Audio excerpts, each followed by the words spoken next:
Olá, meus irmãos, minhas irmãs, graça e paz da parte de nosso Senhor e Salvador Jesus Cristo. Hoje nós encerraremos o quarto mandamento. Como havia falado, que devido este estudo, este assunto ser um pouco polêmico, decidi dividir em dois estudos, para uma melhor compreensão e uma clareza, e não restar nenhuma dúvida no final desse estudo. Nós exploramos muito o significado de duas palavras muito importantes nesse quarto mandamento.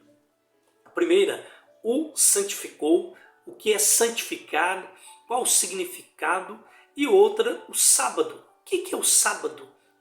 Essa palavra que nós conhecemos muito bem, é o dia de sábado. O maior problema nas interpretações dos textos bíblicos não está naquilo que ele está dizendo literalmente. Não, na interpretação real dele, mas naquilo em que as pessoas querem interpretar da sua maneira, conforme o seu entender. É nessas interpretações que surgem as seitas, as heresias, colocando o homem no caminho longe de Deus. E infelizmente, esses erros cometidos por pessoas que muitas vezes são inteligentes, colocam outras pessoas também no erro, longe da presença de Deus, num caminho errado. Por isso, precisamos ser muito maduros e conhecermos a Bíblia no seu profundo significado. A má interpretação está nesse quarto mandamento em colocar o sábado como um dia diferente dos demais ao ponto de idolatrá-lo. Será que este dia foi mais importante do que o primeiro, o segundo, o terceiro, o quarto, o quinto, o sexto? Não foram esses dias também dias especiais? Os dias mais espetaculares foram os dias em que Deus criara todas as coisas e logo após está escrito: e viu Deus que era bom. Mas, com o passar do tempo, depois que Moisés e muitas gerações já tinham falecidos, os sacerdotes, eles colocaram regras, incisos, itens e subitens em cima do quarto mandamento. Não era só um mandamento agora, mas centenas. E foi exatamente isso que os fariseus impuseram nesse quarto mandamento, sufocando todo o povo. E como vinha de um sacerdote e aparentemente um líder espiritual, o povo morria de medo. O sábado deixou de ser aquele dia gostoso para descansar, desfrutar momentos com a família, meditar na palavra de Deus juntos, e passou a ser um fardo. Lembram que eu disse para vocês? Eles tinham vindo de uma vida de escravidão. Não tinha dia de descanso nenhum para eles. E Deus então institui um dia para eles, não somente para descansar, desfrutar, mas ler, meditar a sua palavra entre a família, entre a sociedade, entre o grupo de judeus. Mas, para não corrermos em erros e muitas pessoas pensarem que eu estou falando disso da minha mente, então vamos navegar. Nós precisamos ir para a Bíblia, pois ela por si só nos dará a resposta. Quando Jesus veio, ele veio para dar uma nova concepção da lei moral de Deus e não aboli-la. Lembram? Existe a lei moral de Deus, que são os 10 mandamentos, a lei civil relacionada à compra, venda e etc., e as responsabilidades, e a lei cerimonial, que era o culto a Deus. Prova disso está no texto de Mateus capítulo 5, aonde Jesus, depois de ser indagado pelos sacerdotes, ele diz: não penseis que vim revogar a lei ou os profetas. Não, eu não vim para revogar, vim para cumprir ao pé da letra. Isso foi eu que estou dizendo, ao pé da letra. A palavra cumprir, no versículo 17, ela vem da palavra grega pleros e significa completar, encher, concluir, finalizar e acabar.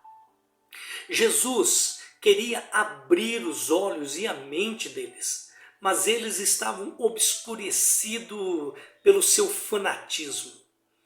Basta estudarmos o meio podre em que viviam os sacerdotes. Havia muita corrupção e sujeira no meio do clero daquela época.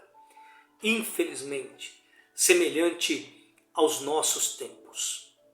Por várias vezes, os sacerdotes insinuaram que Jesus não observava o sábado, pegando pontos que eles mesmos haviam incluídos no quarto mandamento. Coisas banais e insignificantes. Eles priorizavam coisas ridículas, como não poder levar uma madeira, mas achavam o maior absurdo uma pessoa receber um milagre de Deus. Em Mateus capítulo 12, você pode estar vendo aí na tua Bíblia, registra duas passagens. Uma sobre os discípulos apanharem milho, espigas de milhos para comer, e outra sobre realizar um milagre espetacular em um homem. Eles achavam o maior pecado do mundo, o maior crime do mundo. Mas a resposta do mestre foi: se vocês compreendesseis o sentido destas palavras, quero a misericórdia e não o sacrifício, não condenaríeis os inocentes, porque o Filho do Homem é Senhor também do sábado. Ele não é somente Senhor da segunda, terça, quarta, quinta, sexta e domingo, mas do sábado também. Diante de uma interpretação totalmente humana, para tirar proveito, subjugar as pessoas, colocando medo, eles colocavam o quarto mandamento como um dia sobrenatural, um dia poderoso, um dia tenebroso. E o que Jesus quis ensiná-los, mas eles não aceitaram. Logo após, Jesus desabafa em Mateus capítulo 13, versículo 13 a 15, dizendo: eis porque lhes falo em parábolas, para que vendo não vejam e ouvindo não ouçam e nem compreendam. Assim se cumpre para eles o que foi dito pelo profeta Isaías: ouvireis com os vossos ouvidos e não entendereis, olhareis para com os vossos olhos e não vereis, porque o coração deste povo se endureceu, taparam os seus ouvidos e fecharam os seus olhos, para que seus olhos não vejam e seus ouvidos não ouçam e nem seu coração compreenda, para que não se converta e eu os sare. Dura palavra Jesus disse a eles. Eu quero dizer uma coisa, queridos: o sábado não tem poder nenhum de santificar ou tornar uma pessoa santa. Uma pessoa pode ficar debruçada na Bíblia o sábado inteirinho, mas se ela não tiver comunhão com Deus, de nada valerá o dia de sábado. Neste dia não existe uma força espiritual por trás. Mas se você se debruçar numa segunda, numa terça, numa quarta, numa quinta, numa sexta ou num domingo e o buscar, você de todo o coração buscar o Senhor, orar e se quebrantar, como diz o Salmo 51, versículo 17, o sacrifício que desejas é um espírito quebrantado, não rejeitarás um coração humilde e arrependido. Então você estará santo, não por causa do dia, mas por causa do seu coração. Como disse Jesus, eu sou o caminho, a verdade e a vida. Ninguém vem ao Pai a não ser por mim. Quer maior prova que esta? Jesus é superior a qualquer dia, a qualquer estação do ano, a qualquer coisa. Mas eu quero estar finalizando já essa mensagem e dizendo que existem outras passagens, mas eu vou me prender nestas que eu coloquei aqui sobre a questão do sábado, dada pelo Espírito Santo aos apóstolos. Em 1 Tessalonicenses, capítulo 4, versículo 3 a 7, foi dada aqui as instruções daquilo que era para o povo cumprir, não agora, não nesse tempo em que Jesus passou, mas desde a criação do mundo, o qual era o propósito do dia de sábado, ou seja, de qualquer dia da semana, do mês e qualquer ano. Essa era a vontade de Deus para todas as pessoas, para que cumprissem ao pé da letra. Esta era a vontade de Deus. Pois esta é a vontade de Deus, a vossa santificação, que vos abstenhais da prostituição, que cada um de vós saiba possuir o próprio corpo em santificação e honra, não com o desejo de lascívia, como os gentios que não conhecem a Deus. Que nesta matéria ninguém ofenda nem defraude o seu irmão, porque o Senhor contra todas essas coisas, como antes vos avisamos e testificamos claramente, é vingador. Porquanto Deus não nos chamou para a impureza, e sim para a santificação. Em Gálatas capítulo 6, versículo 2, está escrito: ajudem a levar os fardos uns dos outros e obedeçam, desse modo, a lei de Cristo.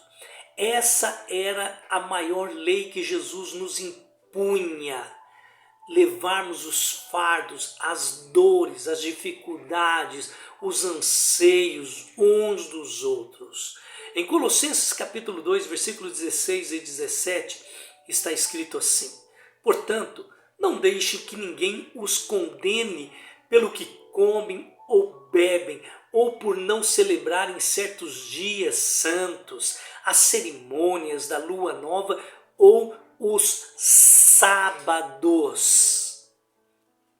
Pois essas coisas são apenas sombras da realidade futura, e o próprio Cristo é essa realidade.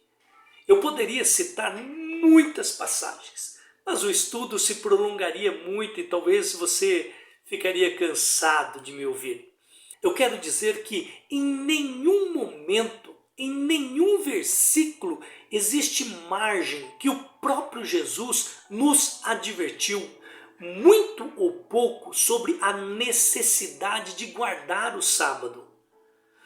Você não é santificado por dia nenhum, e nenhum dia tem o poder de santificar você.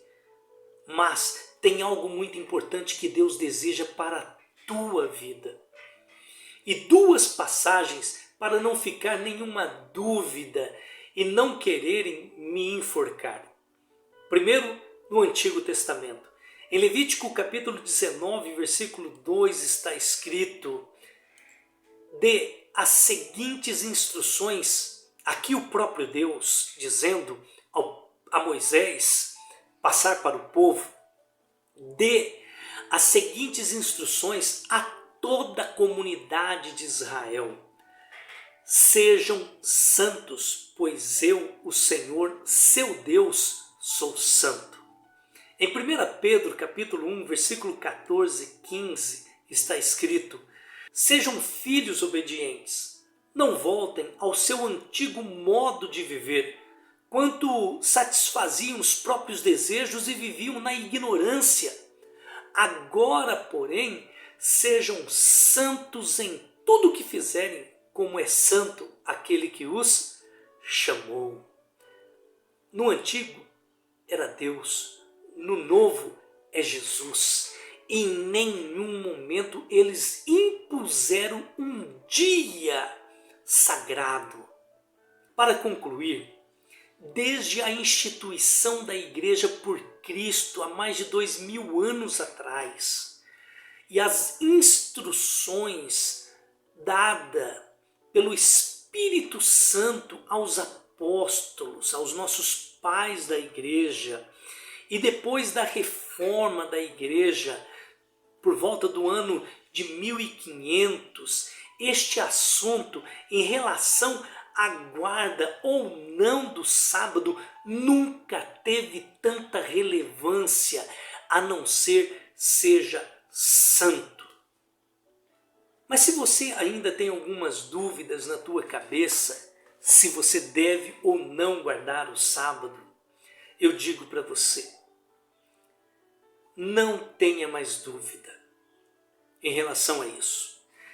Entre as escolhas e os ensinamentos deixados por Martinho Lutero, João Calvino, Charles Spurgeon, Billy Graham, Russell Shedd, John Stott, Augusto Nicodemos, Hernandes Dias Lopes, João Flávio Martinez, John Piper, entre outros, e diante de algumas seitas e denominações que querem fazer você guardar o sábado à força, o meu conselho é: não seja enganado e não tenha medo.